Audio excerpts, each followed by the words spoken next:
Council come to order. Please join me in the pledge of allegiance. I pledge allegiance to the flag of the United States of America and to the republic for which it stands, one nation, under God, indivisible, with liberty and justice for all. Mandy, could you please call the roll? Reindeerhorst. Here. Danstruck. Here. Carlstone. Here. Hopkins. Here. Spore. Here. And Young is absent. Can I have a motion for approval of the tentative agenda? So moved. Support. Reindeerhorst, Banster, any discussion? Okay, all in favor, please say yes. Opposed, no. Mandy, please call the roll. Reindeerhorst. Yes. Danstruck. Yes. Carlstone. Yes. Hopkins. Yes. Spore. Yes. Motion passed. I would like to reappoint Corey Westra to serve on the Board of Adjustments. Corey has served on the board since 2019, attending 32 of the 37 meetings held during his term. If approved, Corey's new term would expire on January 1, 2029. Can I get a motion for approval? So moved. Support. Hopkins, Spore, any discussion?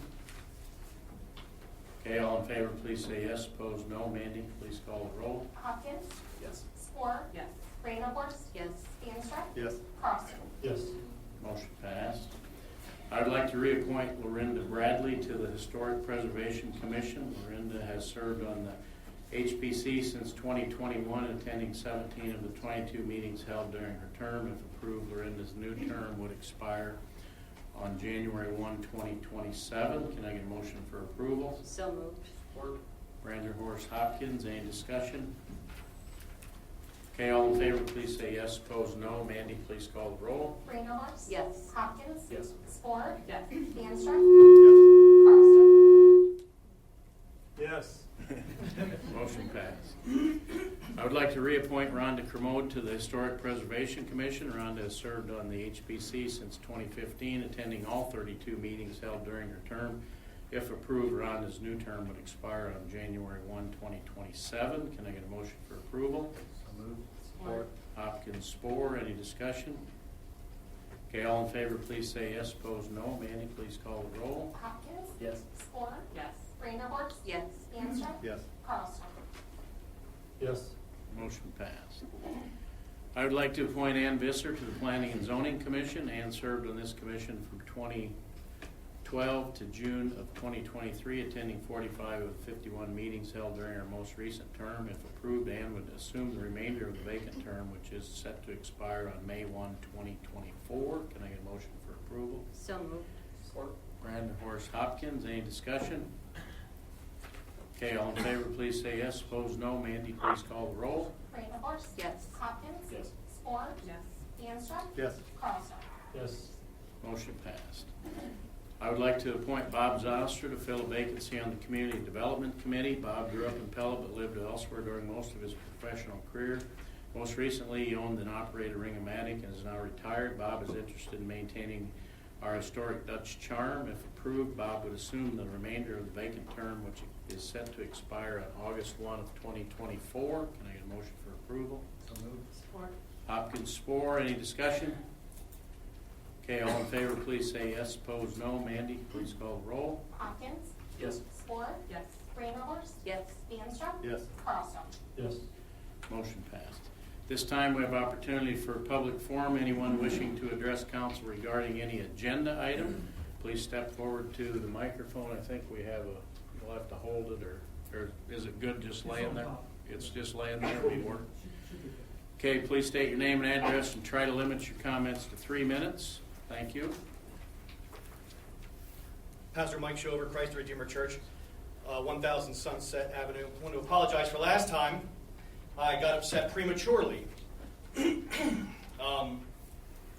would have been nice if, when I requested for the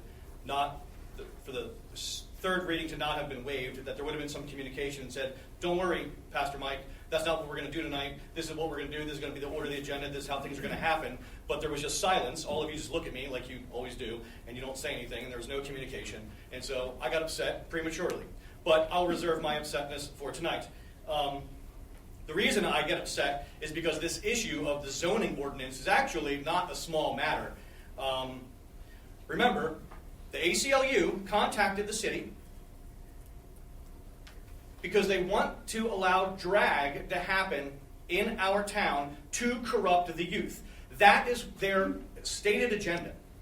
Now remember also, in our zoning ordinance, it says the purpose of this chapter is to regulate adult entertainment businesses to limit their inherent adverse impact on the community, while at the same time permitting lawful businesses to conduct operations in the community. The City Council finds, as evidenced in other cities, that the number of adult entertainment businesses is increasing, and that because of the very nature, such businesses are recognized as having serious, objectionable operational characteristics, which are magnified when located in close proximity to dwellings, churches, schools, and parks. Special regulation of adult entertainment businesses is necessary to ensure that these adverse effects will not contribute to the blighting or downgrading of the surrounding neighborhood. The City Council further finds that these regulations are necessary to protect the youth of this community from the objectionable operational characteristics of such businesses by restricting their location. The City Council further finds that these regulations are necessary to protect the health, safety, and general welfare of all residents of this community. I like that. That's good. The ACLU begins their letter to you objecting to the purpose of the Pella zoning ordinance, which is, quote, to protect the youth of this community from objectionable operational characteristics of such businesses by restricting their location. Later on in the letter, they also say, the City Council's express purpose in passing the ordinance to protect the youth of this community from the objectionable operational characteristics of such businesses by restricting their location is demonstrably discriminatory. That is their whole point, is to attack us for wanting to protect the youth. They didn't object to the second purpose in the introduction there, which is to protect the health, safety, and general welfare of all the residents of the community. No, 4 times they said in the letter that they are objecting to our protection of our youth. Why? Why are they saying that? Because they're saying the quiet part out loud, as the cool kids say today. They want to corrupt our youth, and they're using the ACLU to attack the zoning regulation about adult cabaret, to redefine that, to make a hole so wide that a truck could drive through it, so that they can further corrupt our children by allowing drag shows to happen in our town.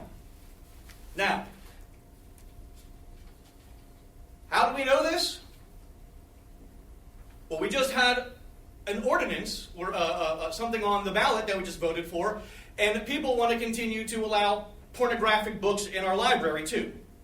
So we know that the LGBTQ plus agenda is to corrupt the children. And the plus refers to pedophilia.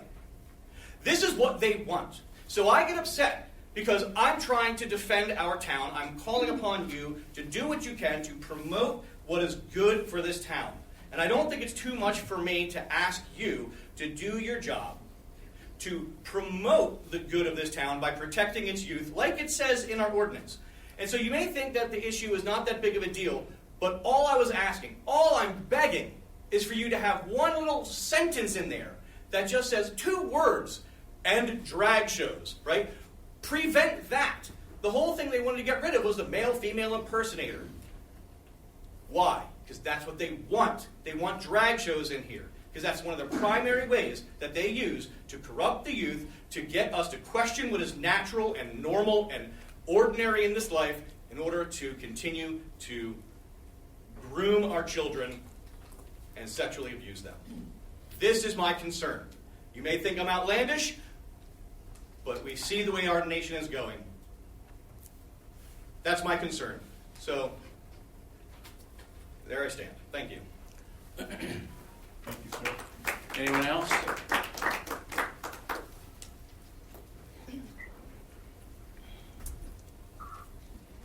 Fellow Mayor DeWard and council members, my name is Kristen Howe, and I live at 1111 Independence Street in Pella. And I would like to address the proposed new definition of adult cabaret. The new proposed wording is now limiting the definition of adult cabaret specifically, and to quote it, any commercial establishment that has a significant or substantial portion of its business provides specified sexual activities as are continued to be defined, end of the quote. It does not, however, prohibit these activities from occurring occasionally or even on a regular basis at an establishment. So under the proposed definition, a business could not operate as an adult entertainment establishment, but there's nothing in the current wording to prohibit them from having adult entertainment, such as exotic dancing or stripping or similar acts, once in a while, or even on a monthly or weekly basis having some sort of adult entertainment nights, as long as that's not the primary or substantial focus of their business.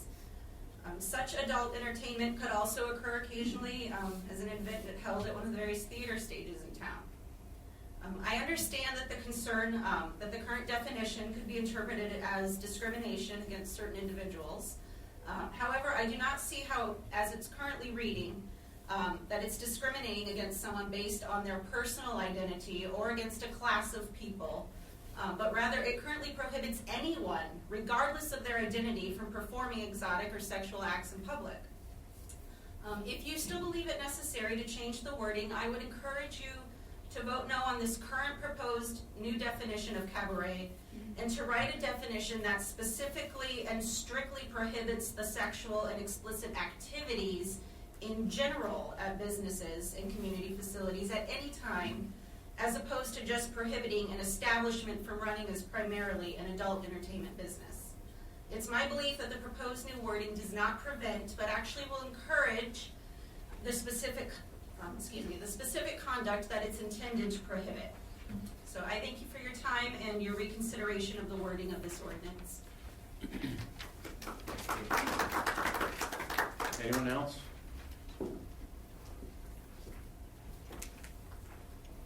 Hi everyone, Janet Wynn, 1213 Bruce Lane, new to city limits, happy to be here.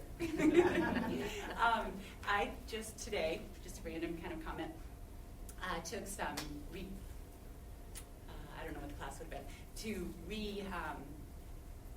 resubmit my license. I have a professional license, and I had to take some mandatory reporting for child abuse.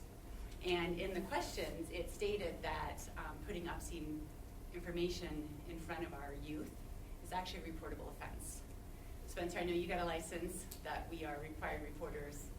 I know everybody in the police department does, probably others in this room probably have a license of which we're required to report. So I just want to bring that to everybody's attention.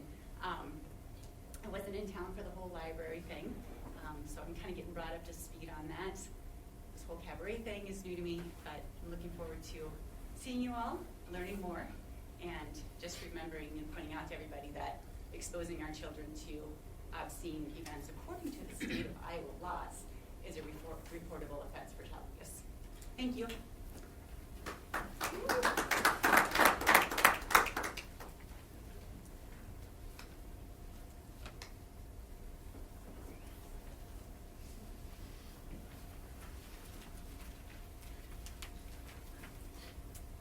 Anna Rupert, 1104 Peace Street.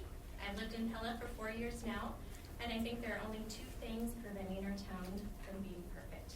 One is that we don't have an Aldi. The second is that we can't keep chickens. So thank you guys for putting urban chickens on the agenda tonight, and I look forward to hearing what is proposed, and we're one step closer to being perfect, in my opinion. Thank you.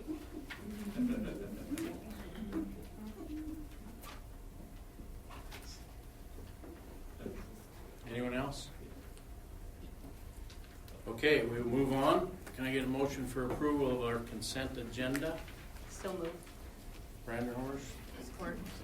Spore, any discussion? Okay, all in favor, please say yes. Opposed, no. Mandy, please call the roll. Brandenhorst, Yes. Spore, Yes. Danstruck, Yes. Carlstone, Yes. Hopkins. Yes. Motion passed. All right, we're now going to have a presentation from the Wonderspellen group. Is it? Did I pronounce it right? Nope. Not yet. Calvin, what is it? Wonderspelen. Calvin, tell him. What does Wonderspelen. Wonderspelen mean in Dutch? Or Dutch Miracle in play. English? Yeah, miracle play. Excellent. Fred Craik is from Lake Prairie Township. Mark Wisk is Fountain Hills, representing Wonderspelen, which is a 501c3 organization created by the Pella Kiwanis Club for promotion and fundraising for construction of the Wonderspelen playground. I first came stood here before you folks 5 years ago and presented a rather modest proposal for construction of the playground and asked for some cost sharing, and I received a very positive response. Like I said, that was a very modest request at that time. The project just got out of hand. Just, you see what it is today. We're pretty thrilled about it. And Mark and I are here today to talk to you about another phase that we'd like to do. And we've been so pleased with the response and cooperation we've received from the council and the mayor, Jeanette, Chandler, Knights of Columbus, Garden Club. So many people have been supportive of this playground, and we're excited to tell you tonight about another phase that we'd like you to partner with us on. Mark will tell you about that. Okay, so what we would kind of like to do is kind of go back and do a refresher on where we were, what we did in the last 5 years, and what we're up to today is what we're looking for. So, Mandy, so this is our park today, the way it is. And as Fred said, we're extremely happy with the way the park turned out and the partnership that we had with the City of Pella through this whole journey, which, as Fred said, started 5 years ago. So,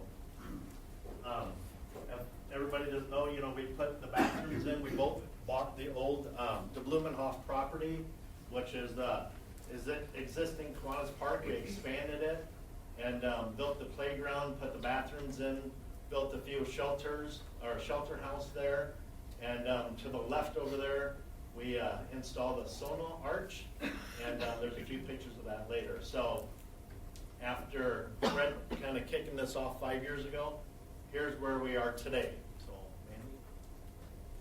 So kind of where we were 5 years ago, our project was a 3-phase project, but with the overwhelming support, we ended up doing this all together in 1 phase. So initially when we started this project, as Fred said, we kind of stuck our toe into it, but then we got some steam behind us and some momentum behind us and the great support from the community that actually our project was estimated to be about $2.2 million. But by us accomplishing all this together in 1 phase and not 3 phases, we were actually able to get it done for 1.7 with a savings of about $500,000 to $600,000, just because we were able to do it in 1 setting, one calendar year. Okay, and previously you can see the total cost. The city council stepped in with about 20% of the funding, where us, the Wonderspelling Committee, Kiwanis, went out and raised 80% of the funds from our community, from the people that live here, and the different grants and foundations that have supported this project. So, okay, Manny. So, we had our grand opening almost a year ago, a little over a year ago today, or 2 years ago, I should say, today. So, it was a great day, great turnout, and Ellie likes to get in the picture. So, this is the Sona arch that we installed, kind of a last minute, oh, by the way, idea. And if everybody hasn't been out there yet, it's a pretty cool interactive musical arch where you step into it and it will engage the kids with either nursery rhymes or counting or singing, or there's all types of different programs that we can put on this. So, and then we did, it added some additional sidewalks and then entry gate improvement. So, okay. So the other cool thing, which we were not anticipating at all, is that the Kiwanis International was there that day and did a great promotional article, did a whole magazine about the park. And then the third bullet point down, this kind of blew our mind, that we've been contacted by other organizations, communities across the country, and we've been on these committees with them because they wanted to build a park like this. So we've been busy these last 5 years, 4 years, I should say, working with these other communities, helping them build a disability park just like we have here. So the other piece too is on the bottom one, Simpson College have actually reached out to us and came with their graduating 8 associate kids that are graduating in their senior year, wondering about the equipment that we installed and the purpose of doing this. So a lot of this stuff has been terrific for our community. We were put on the map because it's like Pella. We didn't even know Pella existed. And then the park, and we are still involved in actually the South Carolina and the Georgia project yet. So they're getting to almost completion on those projects, which is pretty darn cool. So, Andy? Okay, thank you to our Pella Garden Club.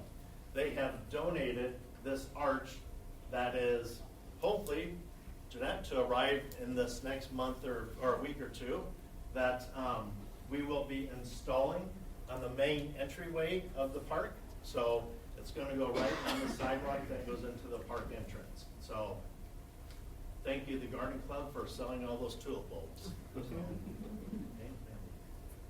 Right? That's what it's going to look like. So, okay. So now we're back. We would like to do a few more things, whether we call that a new phase 3 or whatever we want to call it. But we need to do a ramp on the tower that we have there for wheelchairs. The wheelchair accessibility is not good, so that's one piece that we need to do no matter what. Based on conversations with families that have been going to the park, asking them what they would like and what's next, they would like to see more toddler equipment, okay? And then we're decided we'd like to add some more shade structures, and then there's a buddy bench, and we have some different pictures of all this too. So, Mandy? So the space that we're talking about now is over here. This is actually Orchard. So here's Main Street going out of town. So there's a grass strip right here yet that we're able to utilize, and here's the fence. The retention pond is over here yet. So we have enough space here yet that we're able to add some toddler equipment yet. We would like to add some toddler equipment there. Okay, Mandy? So our existing right here, here's the area I'm talking about, that we have some room yet that we'd love to add some toddler equipment, because here's the existing toddler equipment. We thought it would be a great addition just to tie this all in together by adding a few more pieces of equipment. Okay? So here's the ramp that we feel we need to add, because we found out that when wheelchairs get up here, there's no way they can exit this ramp. So we feel that that is a necessity to happen anyway. Otherwise, they have to turn around and go all the way back out. So no matter what, that we have to do that. So from feedback from families and people that have wheelchairs as well. So, Mandy? So then, here's a few of the other pieces of equipment that we would like to add to the park.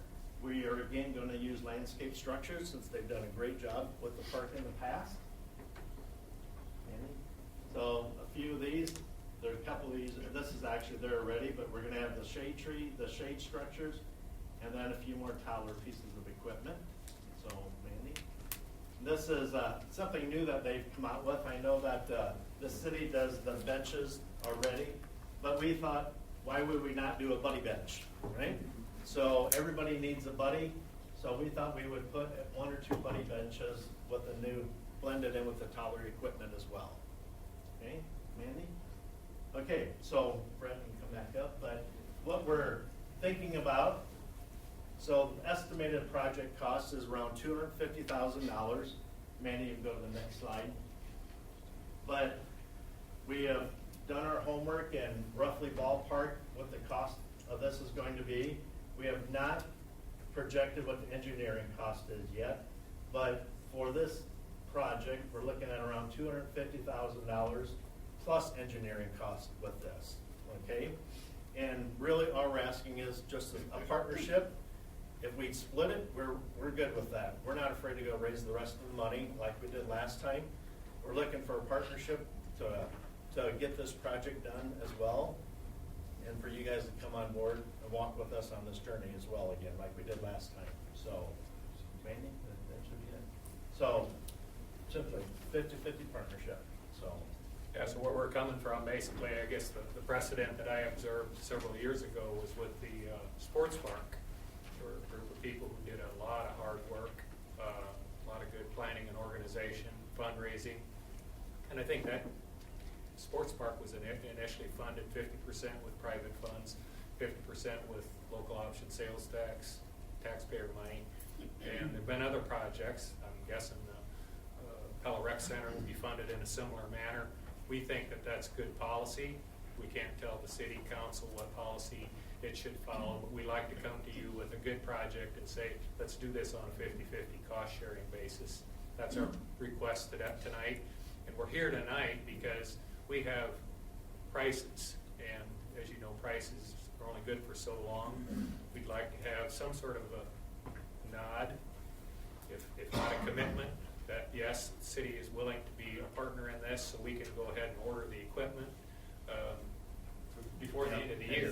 Before the end of the year, whether the city needs to come up with its share of the funds by the end of the year, or you want to put that into your next fiscal year budget, we'll leave that up to you, because we can float this if we need to. But we'd like to have some feedback now, simply because we need to order the equipment before the end of the year. We don't necessarily need to order it for installation that soon, but to get the price locked in. So that's why we're here tonight.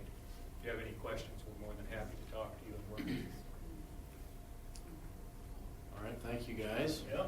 It's a wonderful addition to the community, that's for sure. We enjoy it. Actually, it's a fun project to work on. There's nothing more gratifying. Questions or comments, or? I hope would think- be, Okay, I think this is one of the best projects that has ever come across the table. The best. It is the best. Don and I had coffee the other day, and we were talking about what are the things that we can do to take a divisive community and join it together. And I think projects like this check all the boxes. This is the type of thing that as a community, we need to wrap our hearts and our heads around and all back something like this. So I am in full support of this on multiple levels. Thanks. yeah, well said then. Timeline for install would be spring then, Well, we would probably hope later next summer again, is what we would do, so it does interrupt the Right. summer play. We're not trying to kill the whole summer for the kids, so a piece of the playground would have to be blocked off, but we're trying to do as little as possible, and maybe hoping for end of July, August installation again, so they could have most of the summer yet to use it.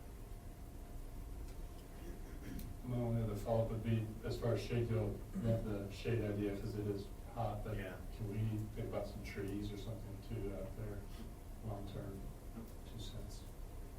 That's cheap shade, but 50 years from now. Any other questions, or I don't think I'm gonna see any no nods up here, so I think the city is prepared to support this project Thank you. like we have already. It's a great project. Kind of a timeline would the city be comfortable with from a budget standpoint? Well, we'll have to have our money man figure that out. We'll but work with you. We'll we'll get it figured out. All right. Thank you very much. Thank Thanks you. a lot. All right, we're gonna move on to some resolutions. Resolution number 6638, entitled Resolution Accepting Public Improvements for Dingaman Industrial Park. Mike? Yes, Mr. Mayor. For those in attendance and those watching at home on Pella Fiber, I'd like to direct everyone's attention to the big board for a brief presentation on this item. As Mayor DeWard stated, what we're talking about this evening is accepting improvements for the Dingaman Industrial Park public improvements. And we do have a description of the public improvements up on the big board. And I believe what we're looking at is the extension of West 12 and the associated infrastructure necessary for the business park out there as well. Key takeaways on this item is Garden and Associates have certified that the improvements have been completed in accordance with city standards on this matter. In addition, we have received the appropriate maintenance bonds, and staff is recommending approval and acceptance of the public improvements this evening. So with that, Mr. Mayor, that concludes the staff presentation. I'd be more than happy to answer any questions the council may have on this item. All right, thank you, Mike. Can I get a motion for approval? So moved. Support. Banster Spore, any discussion? Okay, all in favor, please say yes. Opposed, no. Mandy, please call the roll. DeAnstruck? Yes. Spore? Yes. Reindeerhorst? Yes. Carlstone? Yes. Hopkins? Yes. Motion passed. Resolution number 6639, entitled Resolution Entering into a 2080 Agreement with the Pella Community School District and Pella Christian Schools to provide school resource officer services. Mike? Oh, yes, Mr. Mayor, I'd be happy to explain this item, and the key takeaway is when we have the school resource officer with this, we have previously had an agreement with Pella Community School District. What we're simply doing is adding Pella Christian Schools to the agreement. Really, from the city standpoint, the financial terms of the agreement do not change, and the activities will not change as well. But we do have a summary of the activities that will take place and what is going to be performed by the city or the school resource officer in this case. Mandy, let's go ahead, please. Now, once again, what we're doing is adding Pella Christian to the agreement, and it is important to note that the agreement has been reviewed by the city attorney's office, and it's also been approved by the Pella Community School District as well as Pella Christian, and staff is recommending approval this evening. Okay, thank you, Mike. Can I get a motion for approval? So moved. Support. Hopkins, Spore, any discussion? Okay, all in favor, please say yes. Opposed, no. Mandy, please call the roll. Hopkins? Yes. Spore? Yes. Reindeerhorst? Yes. DeAnstruck? Yes. Carlstone? Yes. Motion passed. Resolution number 6640, entitled Resolution Approving Engineering Service Agreement with Garden and Associates Limited for the Union Street Reconstruction Project. Mike? Oh, yes, Mr. Mayor, I'd be happy to explain this item. As Mayor DeWard stated, this resolution approves an engineering services agreement with Garden and Associates for the Union Street Reconstruction Project. Now, when we talk about this particular project, we're talking about the orange highlighted area up here on the big board that extends over at East 3rd all the way over to Morningside Drive. We do have a description of the project, but it's very much a complete reconstruction of the street along with replacement of the associated infrastructure as well. Let's go ahead, please, Mandy. Now, the agreement that we're considering tonight with Garden and Associates is for $65,000. We also estimate that the construction portion of the budget is right around $341,000. Now, the overall budget will be, we estimate to be slightly over $400,000. The funding source for the project, if council proceeds tonight, will be the road use tax fund as well. And what we're hoping to have is the project bid letting to be able to start construction in the spring of 2024 is the preliminary timeline for the project. So with that, Mr. Mayor, that concludes the staff presentation. Be more than happy to answer any questions council may have on this item. All right, thank you. Can I get a motion for approval? Support. Hopkins, Spore, any discussion or questions? Okay, all in favor, please say yes. Opposed, no. Mandy, please call the roll. Hopkins? Yes. Spore? Yes. Reindeerhorst? Yes. DeAnstruck? Yes. Carlstone? Yes. Motion passed. Resolution number 6641, entitled Resolution Approving Downtown Sound System Use Agreement. Mike? Oh, yes, Mr. Mayor. Well, actually, we have a combined presentation this evening for items F4 and F5 on the agenda. It is important to note that both of these items we did discuss during policy and planning on November 6th. And I believe we actually had a prior policy and planning discussion on this as well. But they involve the downtown and really the use agreement for the downtown sound system that we have. Very similar, well actually it is the exact same agreement that we discussed on November 6th. And this talks about the fee per day for outside users outside of the city. It's $25 per day. It is important to note, similar to what we discussed on November 6th, the city will be operating for the most part the sound system throughout the year. But however, groups that do have a special event permit that are approved by the Pella City Council will be able to rent the system from the City of Pella. So let's go ahead, please, Mandy. Now, we do have some details on the city use of the system and the timelines that we have up here as well. Now, very important to note, the first resolution approves the use agreement that we discussed during policy and planning on November 6th. The second resolution that we are considering tonight is simply adopting the fees in the city and the community services fee structure as well. So with that, Mr. Mayor, I'd be more than happy to answer any questions the council may have on this item. All right, thank you, Mike. Can I get a motion for approval of Resolution 6641? Support. Spore, Hopkins, any discussion? Okay, all in favor, please say yes. Opposed, no. Mandy, please call the roll. Spore? Yes. Hopkins? Yes. Reindeerhorst? Yes. DeAnstruck? Yes. Carlstone? Yes. Motion passed. So moving on to resolution number 6642, entitled Resolution Approving community services fees. Do I have a motion for approval? So moved. Banstra, Hopkins, any discussion? Okay, all in favor, please say yes. Opposed, no. Mandy, please call the roll. DeAnstruck, Yes. Hopkins. Yes. Spore, Yes. Reindeerhorst, Yes. Carlstone. Motion passed. Moving on, ordinance number 1033, entitled an ordinance amending the zoning ordinance of the City of Pella, Iowa by amending section 165.4 for the purpose of revising the definition of an adult cabaret, and this is the third reading. Mike?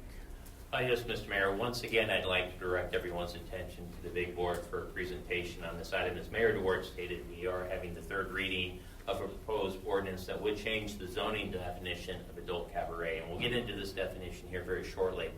But one of the items that we thought in considering this matter is we talk a little bit more about the actual zoning and what it would take to have an adult cabaret business actually permitted within the City of Pella.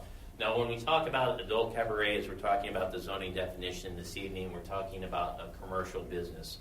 And from a zoning standpoint, commercial adult entertainment uses, adult cabaret is a subsection of adult entertainment uses on this under the city zoning code.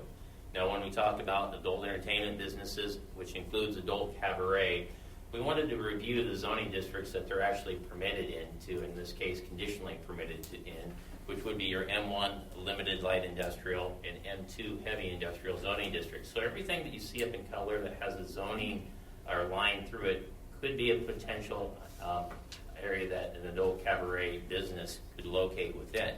Now, I will preface my comments. Several of these districts that we've recently rezoned as M1, and I'm pointing out here to the Dingaman Industrial Park, for instance, along with another industrial district that we did up here for Mr. Bruce Skibout, or that was rezoned for Bruce Skibout on this as well. Several of the recent rezonings that have occurred on industrial property, we've removed adult entertainment businesses from those. So some of these properties have been conditionally rezoned. They do not allow adult entertainment businesses in here.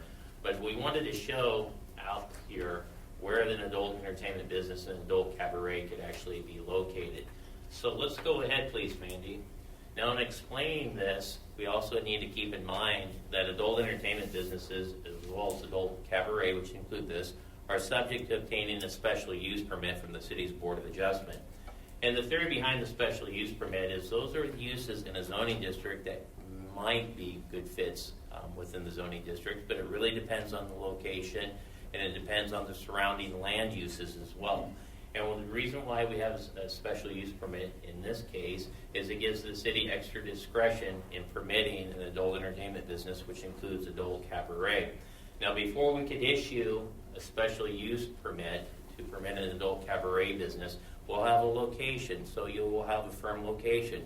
What the city will need to do is conduct a public hearing, which means, I believe, and Jerry, correct me if I'm wrong, that we're going to notify the neighbors within 200, if not 300 feet of the area. The Board of Adjustment will have a public hearing and invite public comments, but at the end of the day, if they do permit the adult cabaret business, they have to make a finding that it is compatible with the surrounding businesses that it abuts to, or the properties that it abuts to as well. It is important to note that the Board of Adjustment has a wide array of options to ensure land use compatibility in this case as well. And also, it's equally important to note, just as the Board of Adjustment can permit an adult cabaret business, they can also revoke the license in the event of non-compliance. Now, one of the items that we have had, and we're going to go into more of the restrictions, but I'll circle back on the special event permit request because I know that's came up before. But just to clarify, this is a conditional use permit that we're talking about issued through the Board of Adjustment. We sometimes receive, we do receive requests for special event permits.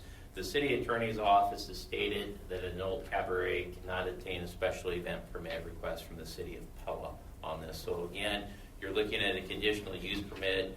It's very limited. It has to have a permit issued by the city's Board of Adjustment. And an easy way of looking at this is we're concerned about land use compatibility with the surrounding property owners. So let's go ahead, please, Mandy.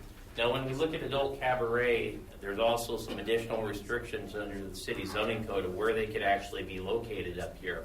But we have a limitation that you have here, and this is actually City Code 165.24 here that has limitations on here. First of all, the business cannot be open between midnight and 6 a.m.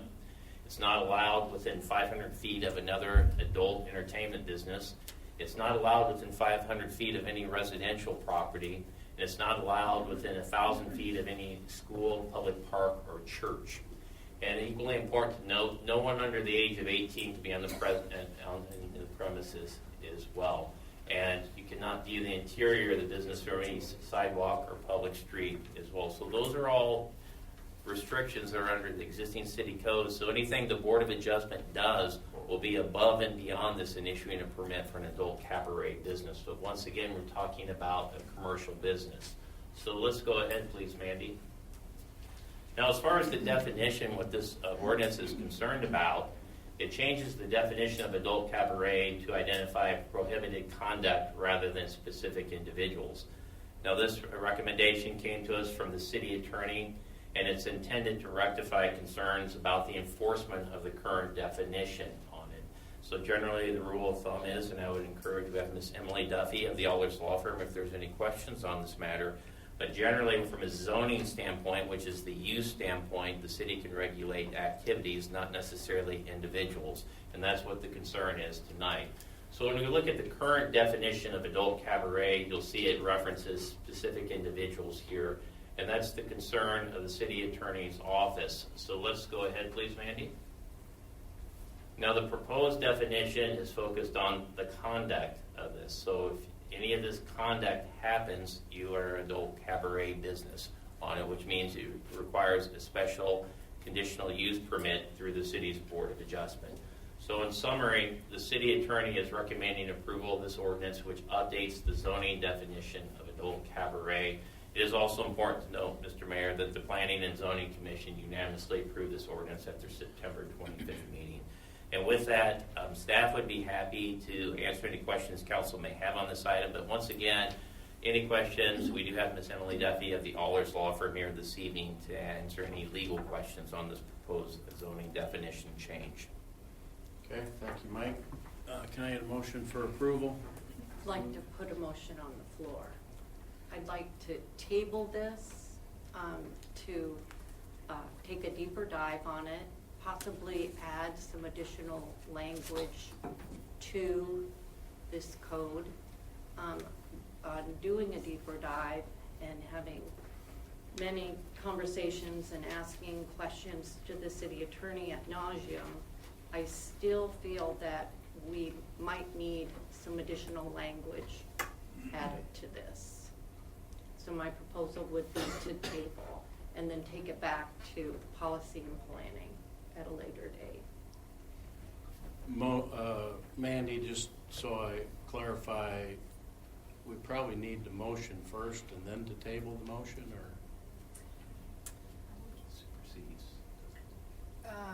Sorry, so you're saying? Well, she's making a you motion made to table, but we haven't had a motion to yet. approve. Yeah. So I would approve first and then do the. Then table yeah. the motion, right? But then if I would vote to approve, then that would, It would open it for discussion, I believe, and then you could do the motion to table and then.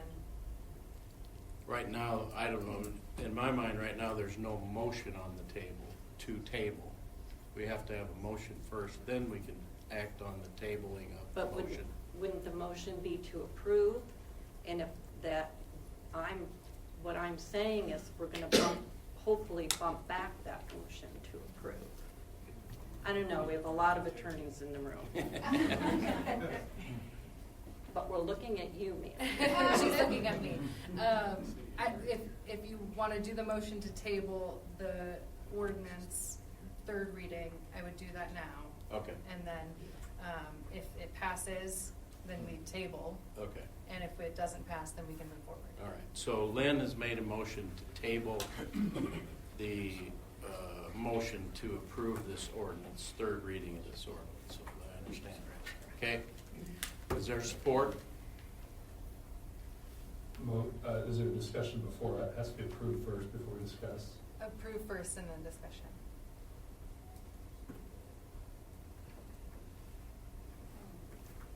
All right, I'm not seeing any support for the tabling motion, so then is there a motion for approval of the ordinance? Support. Hopkins, Spore. All right, now we can have discussion, questions. We have our attorney here. I think there's a lot of confusion about what this actually does and doesn't do. Could you clarify that in language we can all understand? I will certainly see if I can. Can you hear me any better? Good. So we were presented with this issue. We analyzed the ordinance. We analyzed the relevant law. We determined, based on the law as it stands today, that the language in the ordinance is problematic and could lead the city into litigation. Now, since we've provided that guidance, other states have also addressed this issue, and federal courts have struck down very similar situations, finding them to be unconstitutional. I would include Texas, Tennessee, Florida, Utah, and Montana. So, as a point of clarification that we believe is important, is the ordinance as it is written does not prohibit individuals or groups of individuals dressed in drag from existing within the city of Pella. It has never done that. It does not do that currently. Okay. And the proposed language also does not do that, nor would we recommend doing that, as we would believe it is a violation of the First Amendment. The state of Iowa also protects individuals based on their sex, sexual orientation, their gender identity. It's also going, we imagine, would fall under violations of that as well. So, understand it's a contentious issue, but we're taking guidance from the law itself and what other courts have given us guidance on. So we've analyzed that issue, and we've expressed the risk. And that's what we have to do as the city attorney, is to analyze the issue, analyze the law, provide guidance, assess the risk, and let the council make that decision. Does that help? Some? But I think, this ordinance just addresses where an establishment can be located. And so nothing about that changes. Right.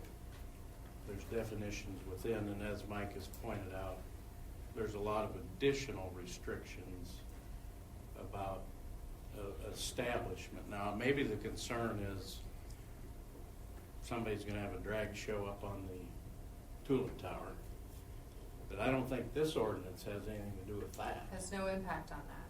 It's just regulating adult entertainment businesses where they can be. And it doesn't have any impact on that as it sits today or with the changes proposed. Correct. People can still try to organize a drag event on the square. Correct. Which is the fear we get to hear about. Correct? Yes. This is merely about the commercial Business. zoning Yes. code.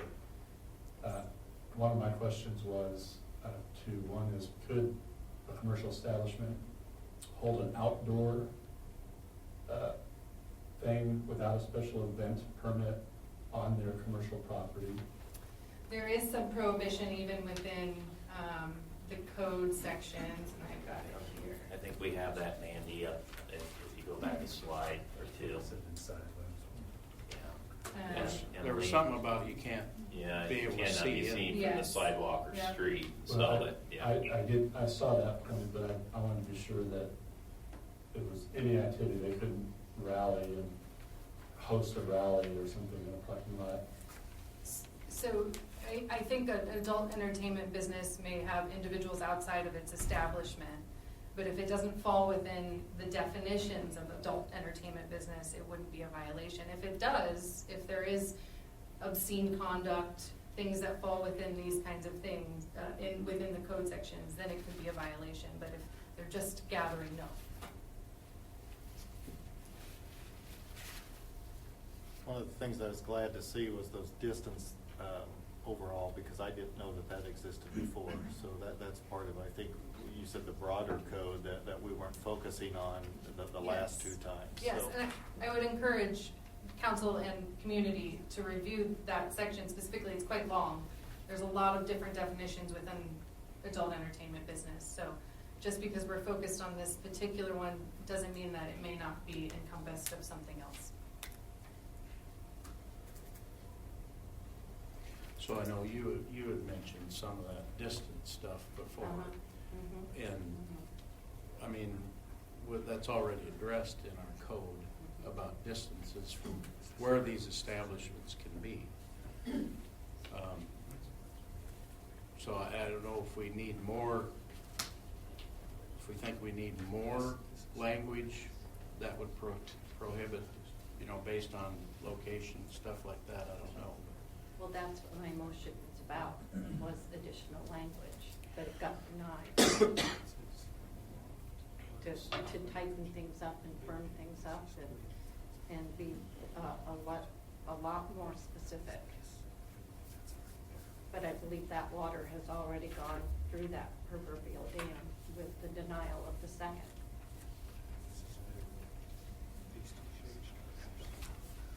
For zoning to switch from another zoning type to industrial and water and two, would have to go through a lengthy process as well with notification of surrounding property owners, et cetera, so that's a difficulty. And then it would basically entail anybody who's currently in water and two or owners of that property to go into the business of Adult entertainment. these types of businesses. And that would also then have to go through this large strenuous process to get even that approval. Yes. For a special use permit to have them go cover it. So there's layers and layers of depth there to control where these businesses go is how I'm interpreting what we're talking about. Lynn, I'm starting to discuss what the deeper dive was. It seems really layered already. Having been through a special use permit journey before with my business, I thought that was hard. I can't imagine the difficulty in place with bringing a business that would potentially have to try to jump these hurdles, would be my impression.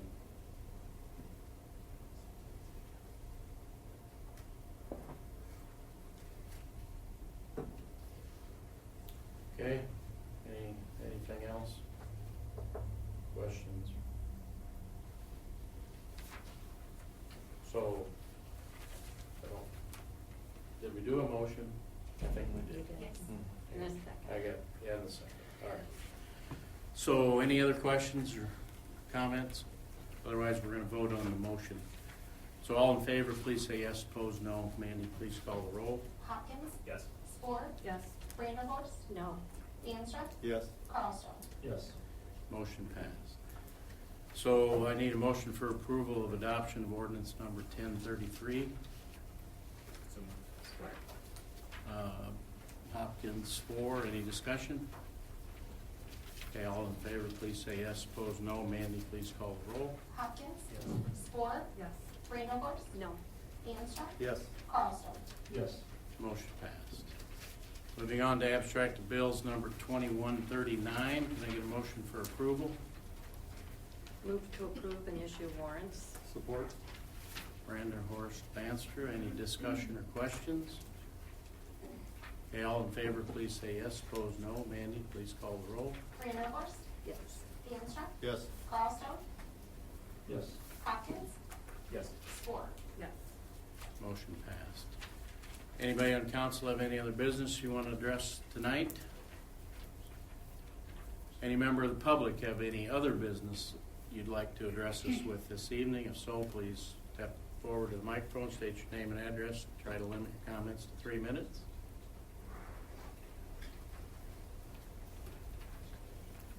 Good evening. My name is Cindy Ekoff, 1402 Main Street, perhaps your first anti-chicken visitor. In my opinion, it would be a shame to let this chicken conversation pit neighbors against each other. I want to get along with all of my neighbors, but I don't want to live next to chickens. I I also don't believe the majority of the citizens of this town want to live next to chickens, have chickens near their home. So I would ask you to please keep enforcing the code currently in place instead of making neighbors complain against each other. Please keep Pella beautiful and hobby farms in the country. Thank you. Okay, anyone else?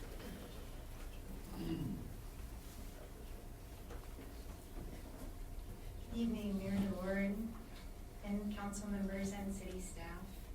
I'm not here to talk about chickens, but another kind of furry friend. My name is Christy Dykstra, and I live at 390 Harvest Road in Pella, and like Janet, I'm new to city limits.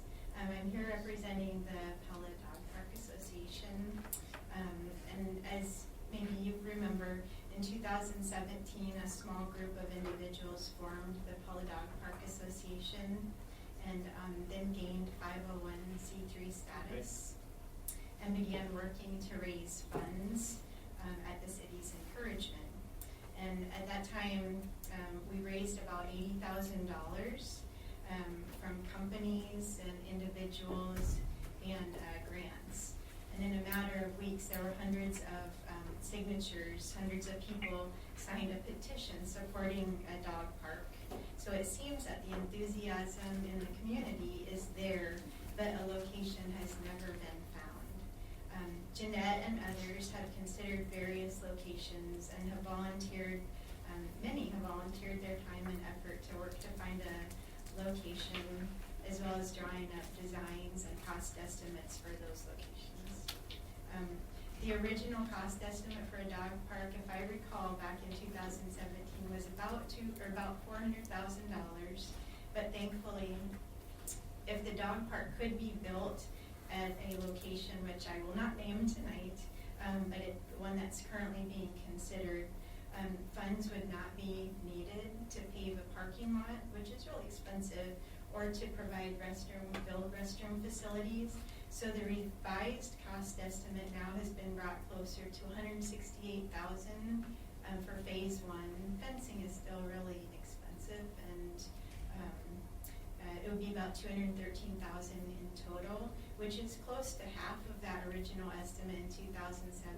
So usually things don't go down; they usually go up, as you all know. The Pella Dog Park Association right now has the cash to pay for nearly half of phase one.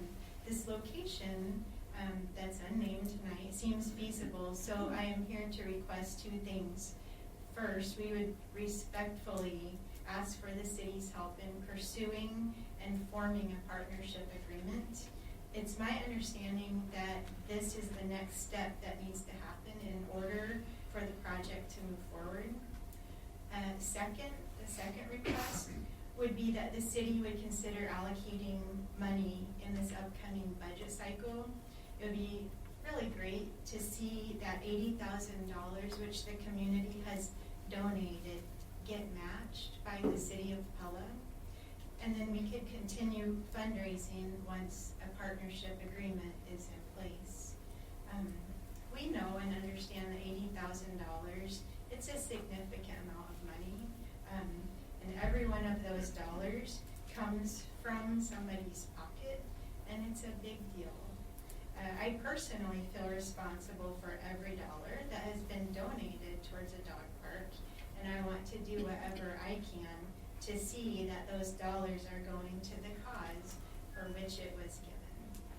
So I'm not as eloquent as Mr. Krakis and Wiskus, so I probably can't stand up here and say I would love a head nod, but if you would consider just pursuing a partnership agreement, we would be so grateful, and then I would get out of your hair every year. Thank you. Thank you.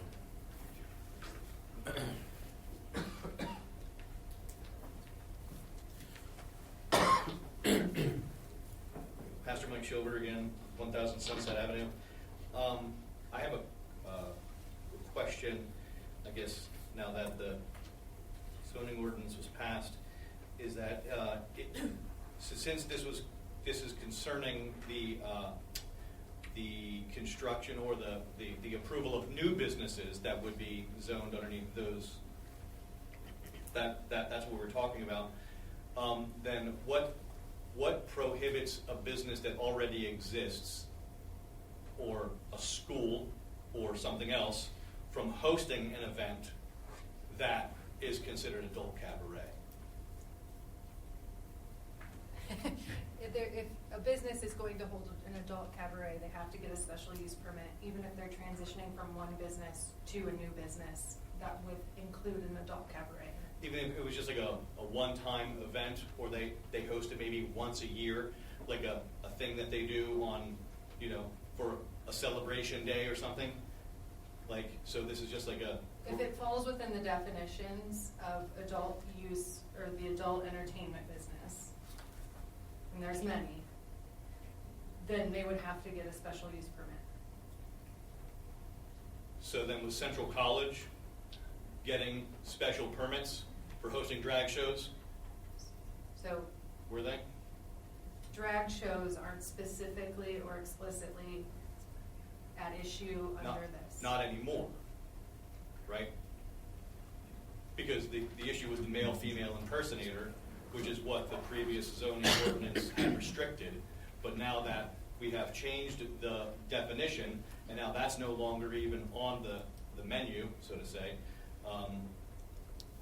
So an adult entertainment business, I'm reading directly from, means a business which as a part or in the process of delivering goods or services displays to its patrons specified sexual activities, which is defined, or specified anatomical areas in printed form or through any form of photographic medium or by use of male or female bodies.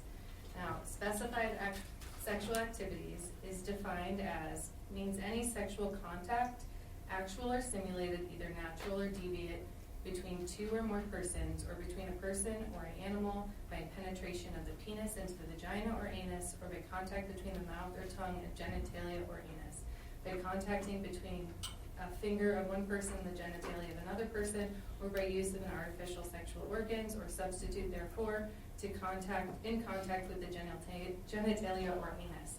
Specified anatomical areas is defined as human genitals, pubic regions, buttocks, and female breasts below the point immediately above the top of the areola. So if a male or a female impersonator who falls underneath the adult cabaret definition doesn't do any of those things, it's not a violation, and it wasn't.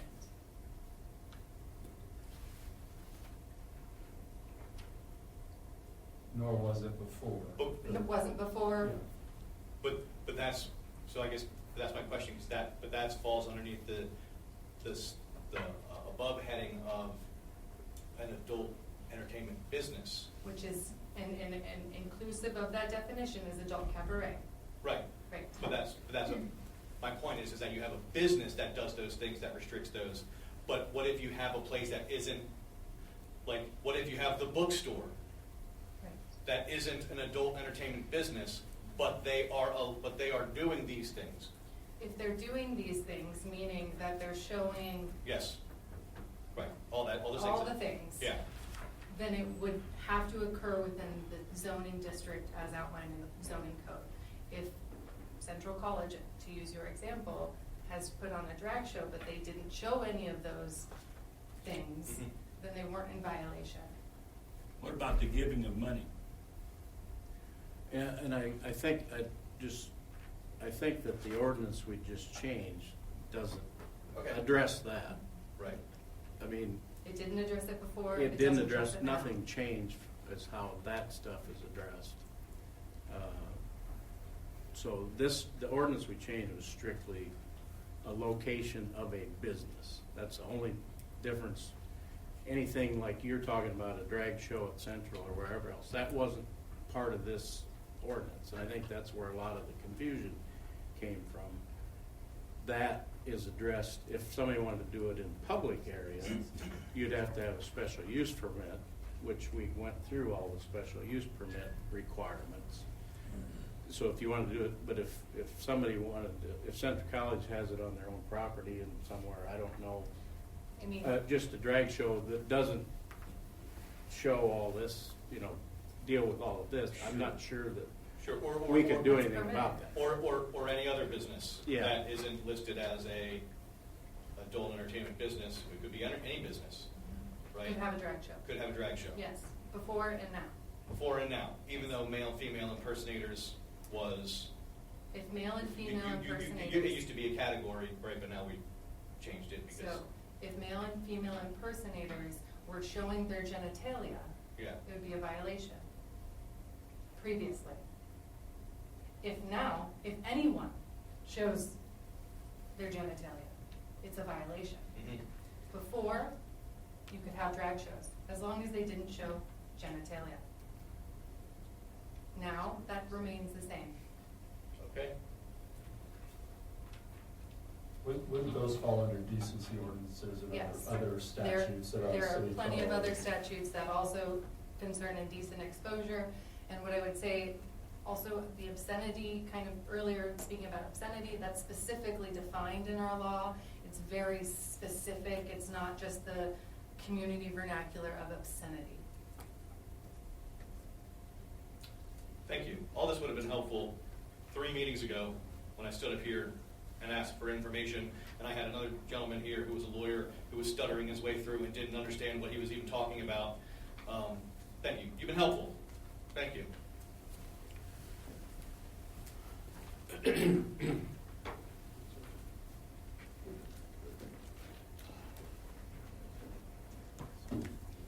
Karma Ruthven, 300 West 5th Street. This cabaret crap is ridiculous. Why, I guess I have some questions. Why has that even been brought up, that we're even involved with it? Why can't we just say we don't want any part of it and don't even change the stuff? And what if the people that you're wanting to put the business at, the neighbors, and they say, we don't want it? So is there a criteria of how many, like if there's one neighbor that doesn't want it, well, sorry, we're still gonna do it. Or if there's all the neighbors that don't want it in that spot, then it's not gonna be done in that spot. So that would be up to the Board of Adjustment when they hold their hearings. And who is on the Board of Adjustment? Is that local people? Yeah. Yeah. And Okay. we are involved, and for a point of clarification, the law evolves over time. Courts interpret language. And so then they go to different states to get us involved with that we need to change our thinking. I mean, Yeah. the issue was brought up to us, we analyzed it, and we determined yes. Now, we don't, You can't- as city attorney, go through every line of the code that you have in Pella. Right. It'd be pretty cumbersome. And so when issues are brought to us and council asked us to analyze them, we do that. And that's what we did here. Okay. So who is going to be, if this happens, who is going to be, are we going to have extra police officers out by the door to make sure that they? These are a lot of hypothetical questions that no one Well, can answer at this point.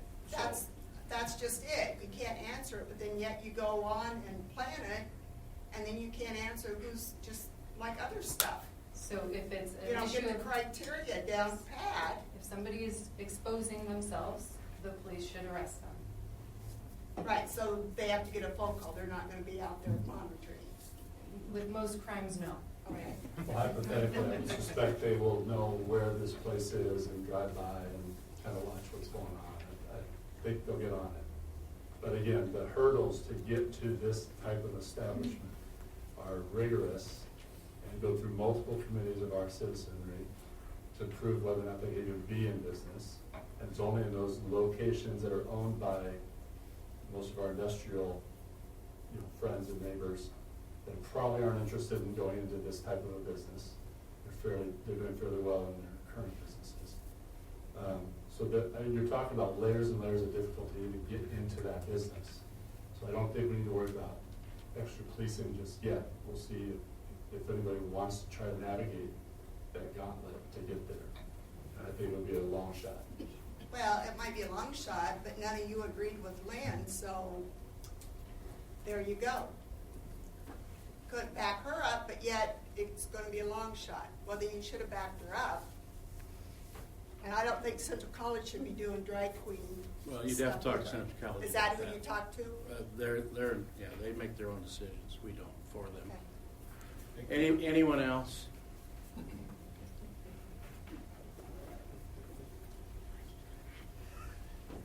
Slap me in the face.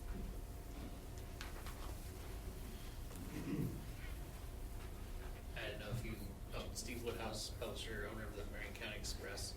I don't know if I'd have the opportunity to speak during your discussion about the official publication. So I just wanted to share this with you. I emailed you copies of these additional points that I'd like to express in support of my paper continuing to serve as the official paper. If you all want a hard copy, do you need one? Yeah, that'd be good. Okay. I don't know. When did you email it? I emailed it this afternoon. I think I may have forgotten you then. Oh, okay. So as I say, I don't remember seeing it. But anyway, I think, I don't know if you want to sit here for much longer, but it's basically, it's locally owned. I'm here at nearly every meeting. If not, I'm usually represented. And my other points here are just we serve as every other entity's legal publication in Marion County at this time. And like if there's an issue, you can come find me. I'm a lot easier to contact and get in touch with to resolve any situations. Just ask Mandy and Mike. And that's all I want to say, and just want to let you know I'm here if you have any other questions. Thank you.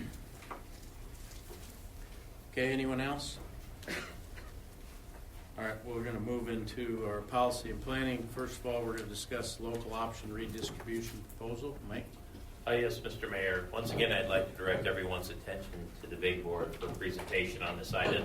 As Mayor DeWard stated, what we're here to talk about this evening is our current local option redistribution agreement that we have with Marion County and the City of Knoxville.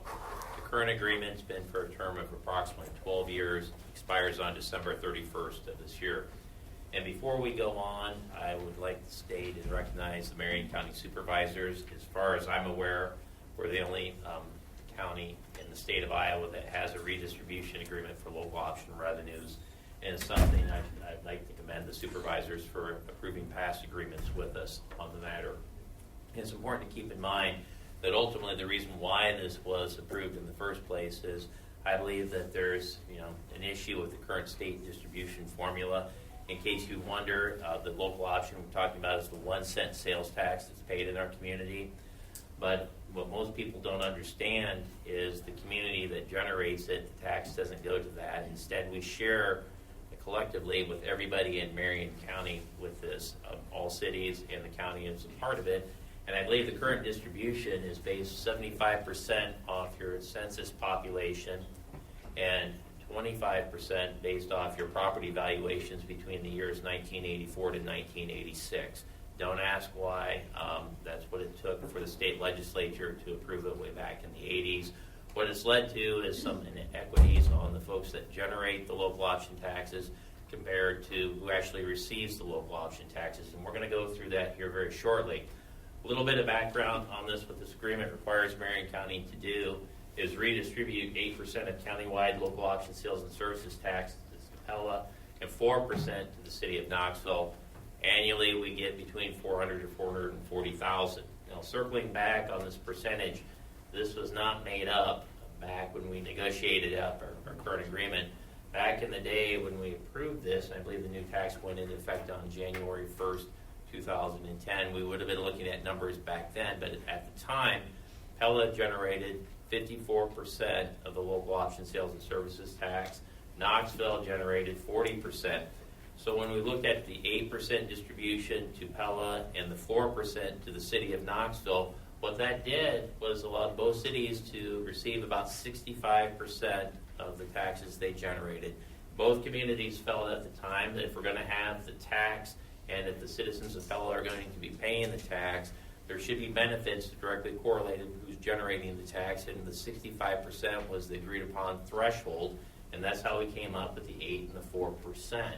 Now let's go ahead, please, Mandy. I believe we have some charts here very soon, but before we get into the charts, Our new local option sales and services tax will start on January 1st of 2024. It's for a tenure of 20 years. Now, if we were to look at the latest data, remember back in the day, we generated 54% in Marion County, Knoxville 40%. Now, if you were to pull those numbers, we're at 64%, and Knoxville generates 28%. To get us up over 60%, I would be sitting here, and I'm going to tell you this evening, my recommendation is we need at least a 12% redistribution agreement for Marion County to even get up over 60%. We're going to go through these percentages here, but I just wanted to emphasize what we're proposing this evening is based on numbers and facts on who generates the local option sales and services tax on it, and it's changed over the past 12 years. We went from 54% now to generating over 64% in Marion County. Knoxville went from 40% down to 28% on this as well. So let's go ahead, please, Mandy. Now, the first chart that we're showing up here is just to show what happens with Pella in the tax, generating the local option tax, and what happens if Pella were to opt out of the tax. As you can see, the recent data is we're just over $5 million in Marion County. We generate 64% of the tax, which is about $3.2 million. However, under the state distribution formula, we receive $1.4 million, so that's less than 50%. A good way of looking at it is most everybody else shares in what's generated in Pella. If you can see what they generate with Pella and without, if a decision was made not to collect it in Marion County, it'd be about $3.2 million less for everyone to share, and some pretty serious budget ramifications for Marion County, Knoxville, and everybody else in Marion County. Let's go ahead, please, Mandy. Now, what we have here is just showing what a 12% and a 16% does under the distribution formula. As you can see, we're at 1.4 million with the state distribution formula. Under our 8% that we get, and 4% to Knoxville, we're up to 1.8 million. An extra, going up to 12%, would generate an extra $200,000 according to our calculations that we have. So let's go ahead, please, Mandy. This last chart is probably the one that I'd like to emphasize to the City Council, considering our proposals that we have this evening. Again, we're looking at who generates the sales tax. We believe Pella generates over 64% of the sales tax in Marion County. Again, we're less than half of that under the state distribution formula. If we were to go with the 12% and Knoxville at 4%, we'd be at 63%.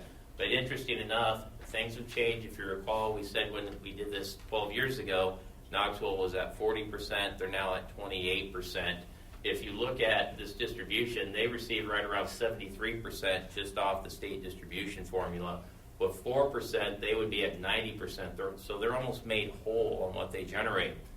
With us even going up to the 12%, we're just shy of 63% on it. So we feel 12% is very reasonable under the circumstances. But again, we're going to be looking for guidance from council on the proposal to Marion County and Knoxville. So let's go ahead, please, Mandy.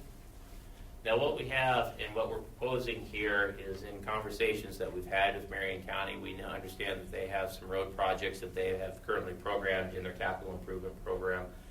And our intention is to work with Marion County and Knoxville. And so when we look at the proposal that would come from the City of Pella, we think it's important, as long as Pella has the local option sales and services tax, that we have a redistribution agreement. And we think it makes logical sense to have the term of that agreement be for 20 years that we would have. So we would propose a 20-year agreement.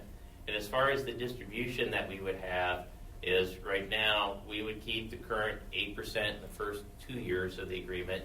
Then for years 3 and 4, it would go up to 10%. And then years 5 through the remainder of the agreement, it would be at 12% on this. Now, there's some key items that we also have in the agreement that we think is important to have this time around. We would also have a provision in the agreement that if the state of Iowa changes the distribution formula on it, that the parties would have a right to review the agreement and make any necessary changes if the redistribution agreement may not even be necessary at that point in time. And so with that, again, the big item that we would have is this proposal that would increase the city's distribution ultimately up to 12% for a 20-year term tax on it. So with that, Mr. Mayor, Mandy, do we have any additional slides on this? No, that's it. Okay. So what we're looking at is direction from the City Council on our proposal to both Marion County and the City of Knoxville. Okay. Curious to hear comments? Has Knoxville come up with a proposal? It's my understanding, again, they have proposed just to keep the status quo and 4% for the City of Knoxville.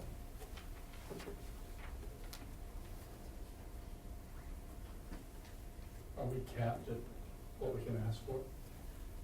We're not capped at, and Dr. Carlstone, the answer is no on what we can ask for. What we are looking at is with an existing tax that's going to go into effect on January 1st, and it's just after conversations that we've had with Marion County, we understand that they have some projects that are planned.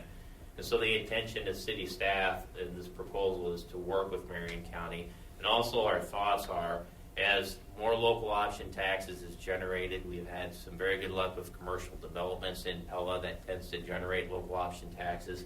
Our thoughts are, as the city's redistribution percentage increases, hopefully we'll have some additional tax to offset that so we can minimize the financial impact to Marion County. But our proposal was meant to get in the spirit of the tax traditionally where the City Council has been, that at least 60% of the tax has to stay in Pella first to even have the tax. That's the first, I'd say, concept on this. The second one was to work with Marion County to minimize the impact to their capital improvement 5-year CIP.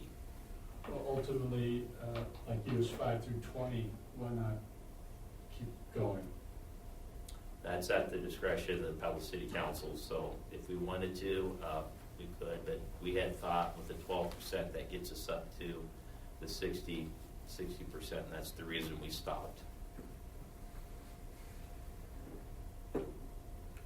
Yeah, I think it's important for us to remember, why has Pella's share grown significantly more than anyone else's?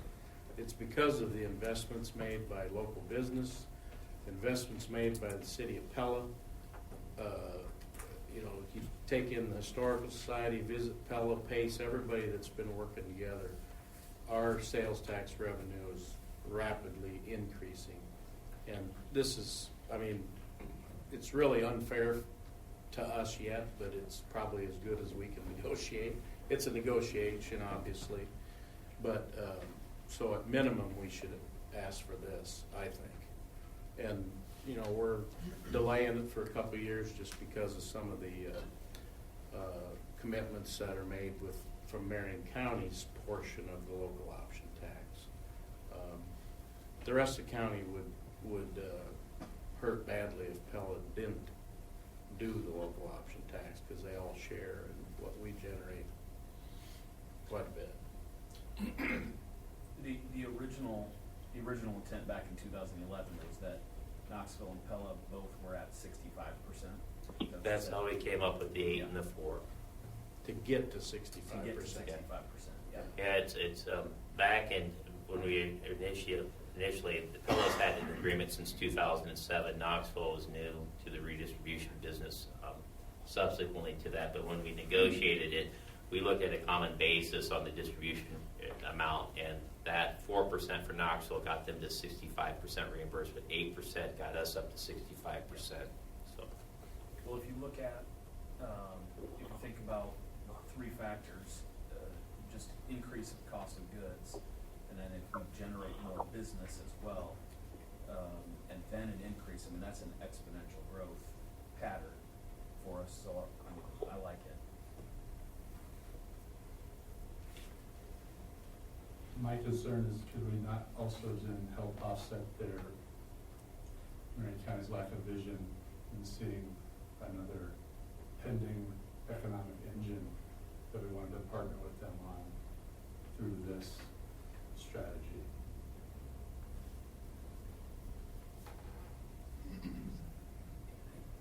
I know what you're talking about. I think it's important and very helpful, Mike, that you thank Marion County for this, because we do need to thank them for this. I believe we're the only county that gets this. This isn't a typical agreement.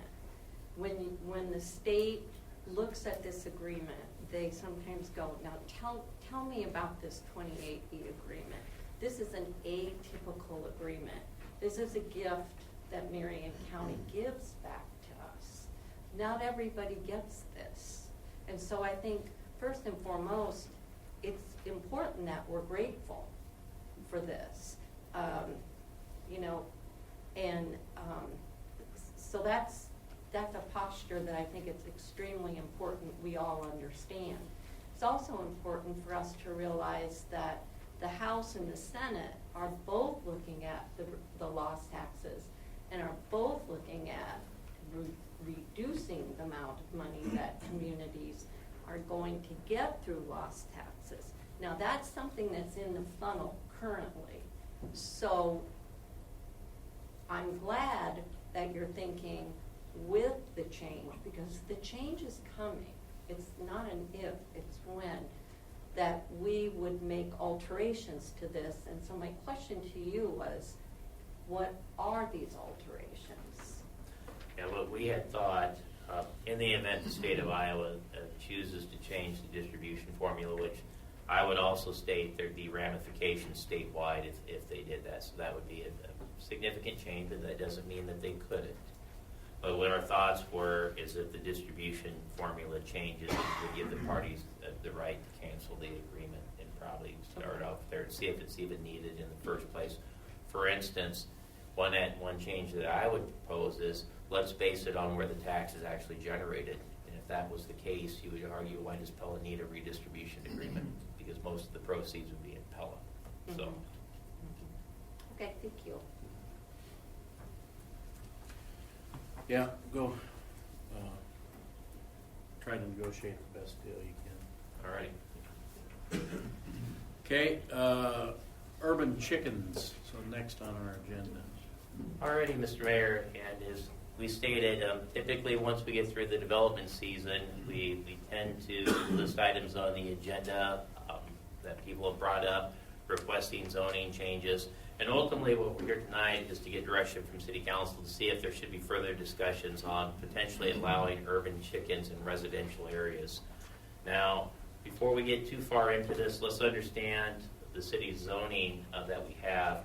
Currently, when we look at zoning districts, you got to keep in mind that the city zoning code is based on land use compatibility. So we like to put things and uses next to each other, abutting and adjacent, that have high degree of land use compatibility.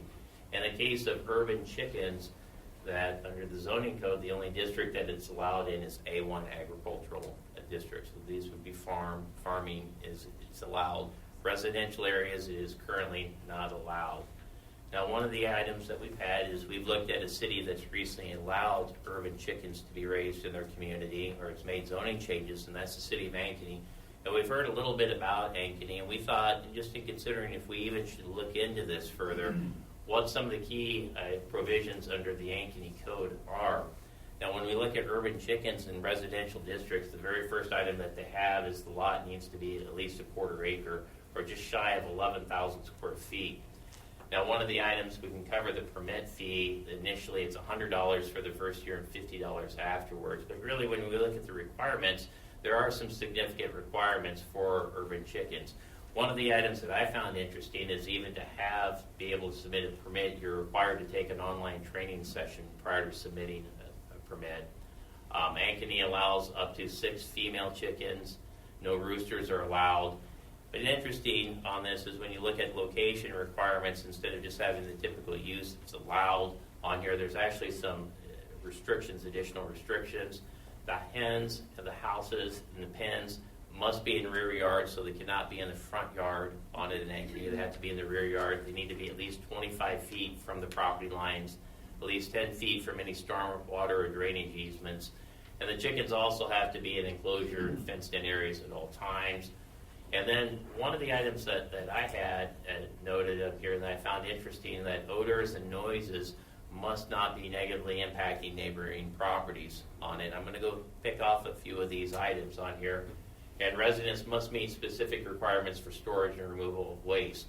Now, my initial gut reaction when I saw the Ankeny zoning ordinance, and if you recall when we were talking about adult cabaret, we were talking about conditional uses or special use permits, and if you recall, we said those are for those uses that are really locational specific that may be good fits. It really depends on the location where what's being proposed on it. When you look at these restrictions that Ankeny has, what initially jumped to me is that's really, framework for a conditional use permit if you're going to allow them at all on it. So that would have neighborhood, budding and adjacent neighbors would be able to at least have input before chickens were allowed on a property. Now, I'm not proposing that, so don't take it too far. I just wanted to point out simply that Ankeny has some fairly significant restrictions or obligations before you're allowed to raise chickens in Ankeny. Now, it's also important to note that the permit does not allow commercial activities related to chickens as well. So let's go ahead, please, Mandy. Now, what our recommendation would be is that we should thoroughly examine this before allowing chickens to be raised in residential areas is permitted on it. And the reason for this is any change in zoning ordinance could negatively impact land use compatibility issues with neighboring properties on it. So we think there should be public debate on this, or we should seek public information on this, public comments on the matter, which is if we made a zoning change, you'd have a public hearing at the Planning and Zoning Commission as well as the City Council, and we have 3 public readings on it. I would also like to mention, if council decides to have this reviewed by the Planning and Zoning Commission, that we'd have to put it in order of priority. And I'm not trying to be a stickler on this, but for our commission, we're set to have a very busy year at the Planning and Zoning Commission. Jerry and his staff have been working on updates to the city's comprehensive plan. I believe we're getting proposals in early December.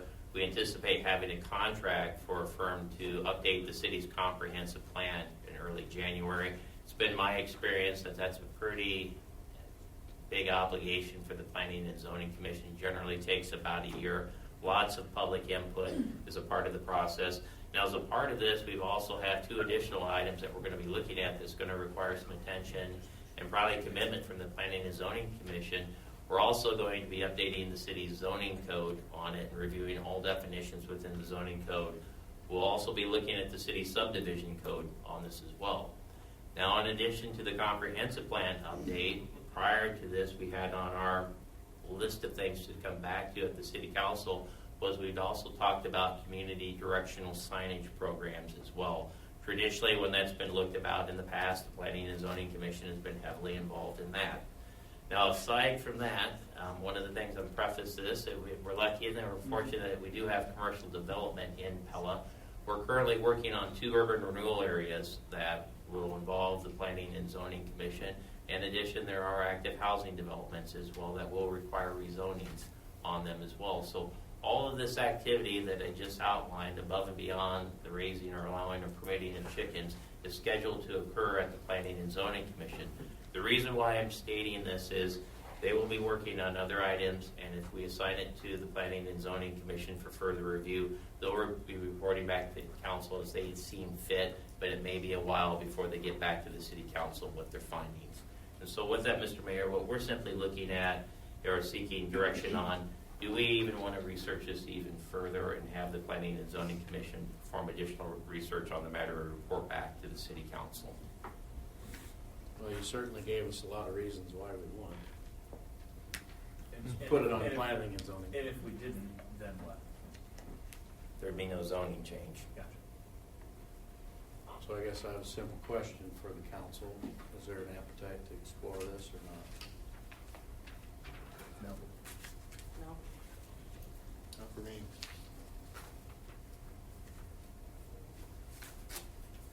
We hear demand for it.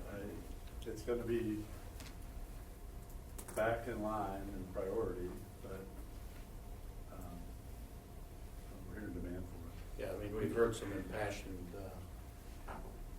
requests.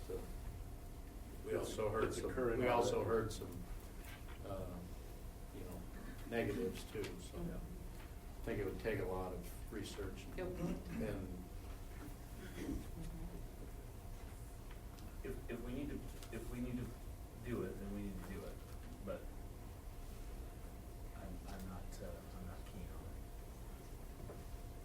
it. If we did it, there would have to be the full understanding on the part of the chicken people that this is not gonna get done tomorrow, next week, or maybe even in a year. Christie's been extremely patient with us. It takes a long time. So.